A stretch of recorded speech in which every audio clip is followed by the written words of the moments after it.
Bem-vindos ao nosso podcast Conexão Contábil. O assunto de hoje é sobre imposto de renda. Vamos explorar tudo o que você precisa saber sobre esse tema crucial. Eu sou Ana Manuela, sou a apresentadora e hoje estamos aqui com a Edilene, que é contadora e fundadora da Contabilim, e ela é especialista em declaração de imposto de renda. Edilene, seja muito bem-vinda. E obrigada por você ter aceitado participar desse podcast. Olá, Manu, eu sou a Edilene, eu agradeço muito o convite, estou muito feliz de estar aqui contribuindo com esse tema tão relevante aí para todas as pessoas. Muito bem, vamos começar porque o assunto hoje vai render, né, Edilene? É um assunto bem extenso e que causa muitas dúvidas entre as pessoas. E a gente já vai começar aqui perguntando para você nos explicar brevemente o que é o imposto de renda e quem precisa declarar. Eu acho que essa é a pergunta que todo mundo quer saber, né? Quem que pode declarar? Sim. Bom, o imposto de renda, de forma bem resumida, é o imposto, né, que a gente precisa pagar para o governo sobre alguma renda que a gente recebeu, tá? E agora, quem precisa declarar é quem... E aí já com informações atualizadas, são as pessoas que no ano de 2023 tiveram rendimentos aí no ano de até R$ 30.639,90, tá? Esse é um critério. O segundo critério é quem teve rendimentos isentos no mesmo ano calendário, pode ser um fundo de garantia, uma indenização, uma pensão alimentícia, enfim. E aí, esse valor que é isento, a gente considera também atualizado o valor acima de R$200 mil, tá? Outro critério é quem teve receita bruta relacionada à atividade rural acima de R$ 153.199,50. Outro critério é quem pretende compensar prejuízos de atividade rural.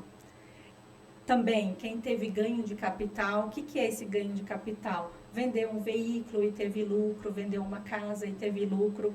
E aí, dependendo do valor, a pessoa também precisa fazer a declaração de imposto de renda.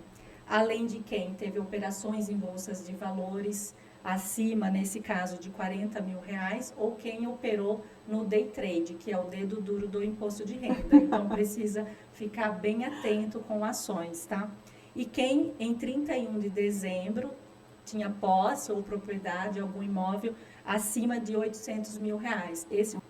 E aí, o último critério é quem passou a condição de residente no Brasil. Então, esses são os principais critérios. Então, se você tiver um ou mais, já tem que declarar o imposto de renda. Muito bem. E muitas pessoas têm dúvidas, né, sobre quais tipos de renda precisam ser declarados. Você já explicou ali alguns critérios e também já explicou um pouquinho, né, sobre quem se enquadra aí. Quais são as principais fontes de renda que devem ser incluídas na declaração de imposto de renda? Tá. As fontes de rendas, elas são variáveis, tá? Ela pode ser uma renda vinda através de um trabalho assalariado em uma empresa, ela pode ser uma aposentadoria, ela pode ser alguma indenização que você recebeu, ela pode ser algum processo também judicial que você recebeu. Então, ela pode vir de diversas formas, através de lucros de MEI, por exemplo, que muita gente tem dúvida, lucros de empresas, né? Participação de lucros em empresas também.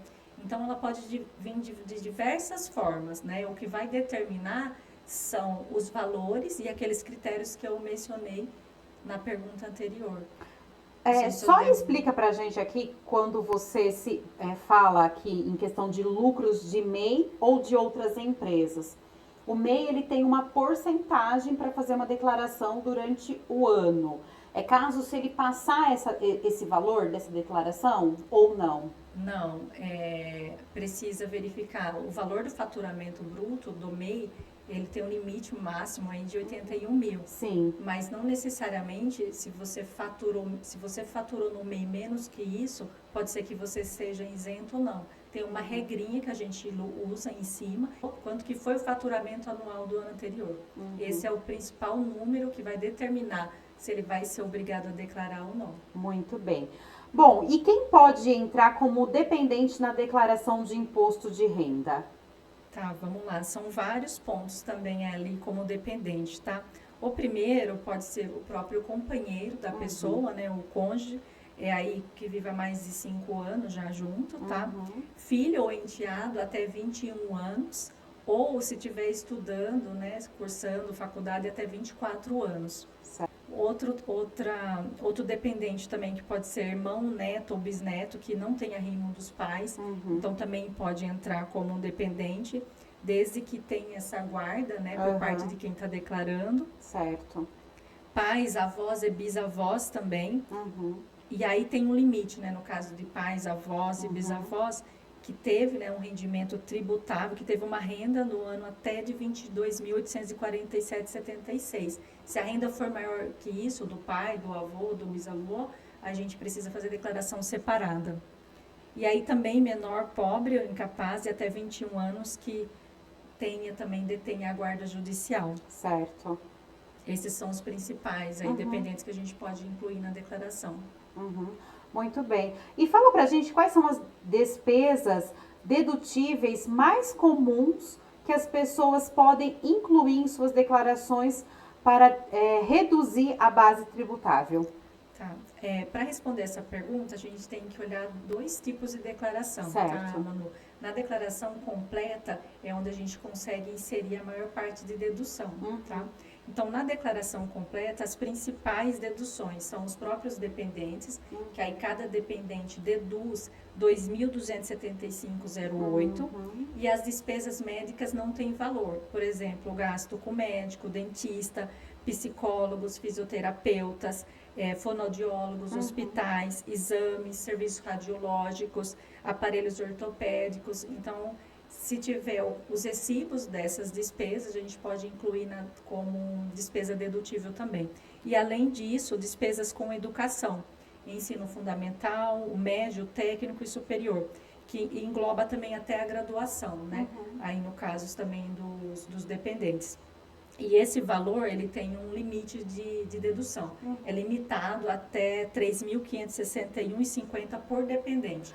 E é importante a pessoa fazer esse controle anual, né? Porque se ele vai no dentista, se ele paga uma consulta e acaba não pegando esse recibo, ele pode até ser prejudicado, né, Edilene? Sim, exatamente. Tem que ter esses documentos, porque é uma forma de você comprovar aquilo que você está colocando na declaração.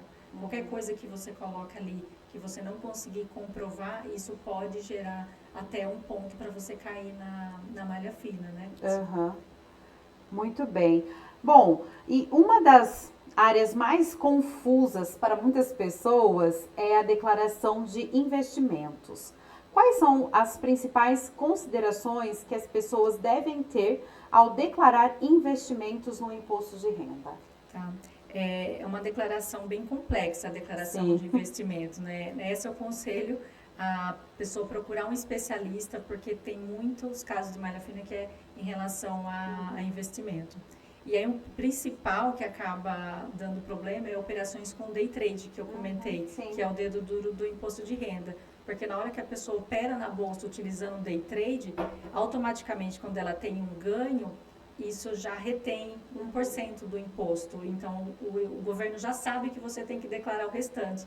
Então, ele fica esperando você fazer essa declaração. Mas os principais documentos, né, para a declaração do ganho variável é reunir todos os documentos, notas de corretagem, os informes de rendimento das bolsas, apurar esses lucros, né, planilhar mesmo, mês a mês, todas as ações ali, ele é bem complexo. E preencher a ficha de renda variável que tem dentro da declaração de imposto de renda. Mas eu aconselho, nesse caso, procurar um especialista mesmo para ficar respaldado aí de qualquer problema, tá? E você sabe que muitos contribuintes, eles se preocupam com a possibilidade de cair na malha fina, né? E quais são os principais erros que as pessoas cometem ao preencher a declaração que pode levá-las a esta situação?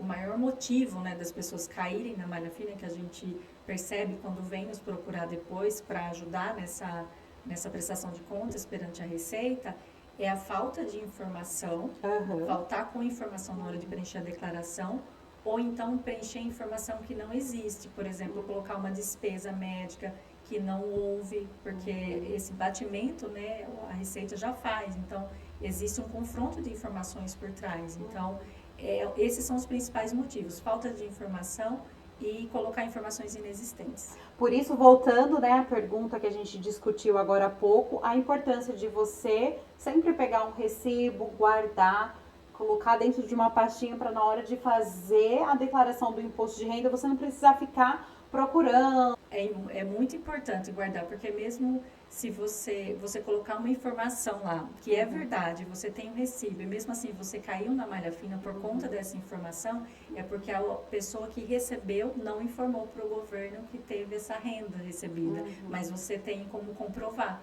Então, você só presta a conta, mostra e não tem problema nenhum. Então, por isso que é importante essa guarda de documentos, sim. Bom, há alguma mudança recente na legislação tributária que os ouvintes devem estar cientes ao se preparar para a sua declaração de imposto de renda neste ano?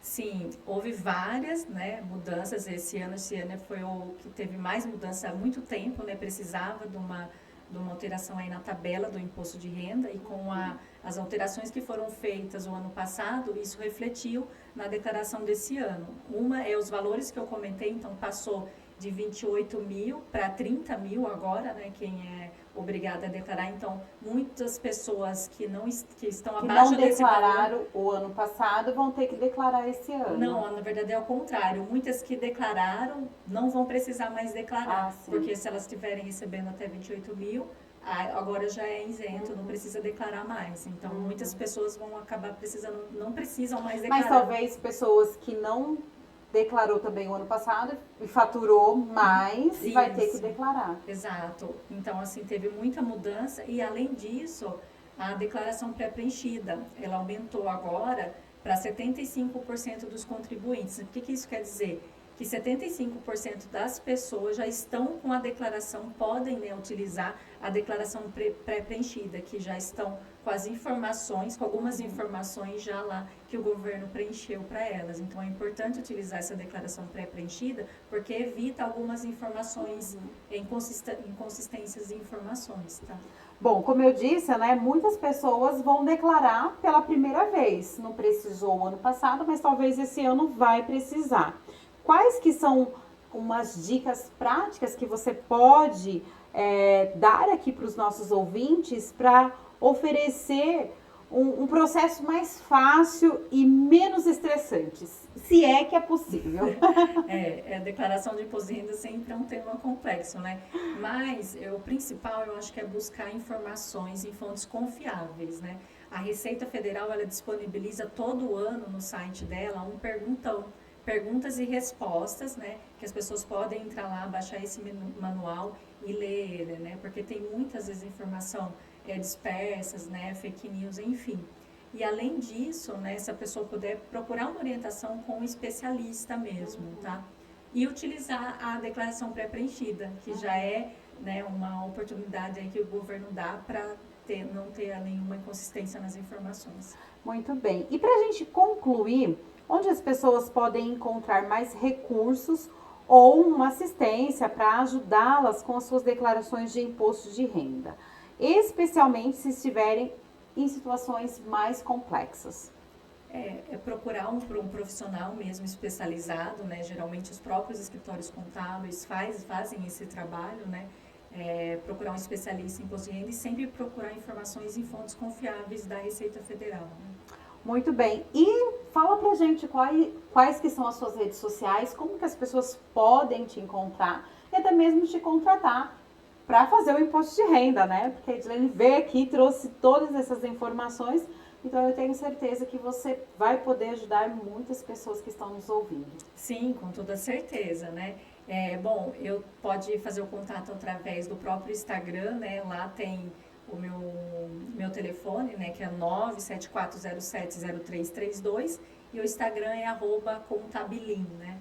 Então, através dessas duas redes, né, a gente consegue atender aí e prestar um serviço de qualidade aí para quem está precisando declarar o imposto de renda. Muito bem, então isso conclui a nossa entrevista sobre imposto de renda. Gostaríamos de agradecer sinceramente a Edilene, que veio aqui compartilhar todo o seu conhecimento valioso conosco hoje. E obrigado a todos os nossos ouvintes por estar aqui nos ouvindo, acompanhando, assistindo. Até a próxima!